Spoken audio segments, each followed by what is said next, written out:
As families get ready to celebrate the 4th of July, first responders say they expect this to be one of the busiest weekends of the year. Yeah, KHOU 11's Devon Roming is joining us live from Spring Fire Station 71 this morning. Devon, we all want to celebrate America's birthday, so what do families need to do to stay safe? Yeah, we have a big weekend ahead of us, right? And of course, this weekend involves lots of items just like these here. Many fireworks, a lot of these fireworks that are marketed and geared towards kids. So it's always important this time of the year to have these safety reminders when it comes to using fireworks. And this morning we are joined by Dr. Kovar here. He's an ER doctor, also works for Harris County. And he is here to kind of put things into perspective of us of what we need to know and what we need to remember when it comes to safety. Dr. Kovar, thank you so much for joining us this morning. First off, I see you have something in your hand that a lot of us are very familiar with, the common fireworks sparklers. We've got sparklers, so happy 4th of July. It's this time again a year for fireworks and for fireworks injuries. We see a lot of injuries from the most innocuous kind of fireworks. Lots of different things, but sparklers, Roman candles, and bottle rockets account for the majority of the injuries.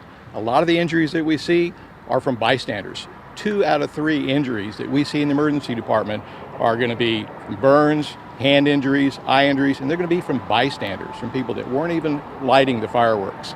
So it's pretty significant. The sparklers, we see a lot of pediatric, a lot of child's injuries because it's kind of innocuous. We don't pay much attention to it. It's pretty, doesn't make a loud noise. This thing burns at 2,000 degrees. This will melt metal. And you hand this to a 5-year-old, bad things are really going to happen. So you need to pay attention to what you're doing. You need to pay attention to exactly what the risks are for fireworks. Try to have a good time, but you really need to be careful. And let's talk about some of these other items here. It's interesting that you say that a lot of the injuries aren't necessarily the folks who are operating the fireworks, it's more so bystanders. Talk to us about some of these other items here that are very common when it comes to injuries. A lot of fun. You light them. Supposed to stick them in the ground. A lot of people hold them in their hand. And they'll hold them in the hand. They'll point them at animals. They'll point them at other people. Again, these things ricochet. They explode. The whole thing can explode in your hand. That's when we see a lot of hand injuries. Same thing with bottle rockets. Again, 250 feet per second immediately. That's a lot of force that this thing takes off with. You don't know where it's going to go. Yeah. It's unguided.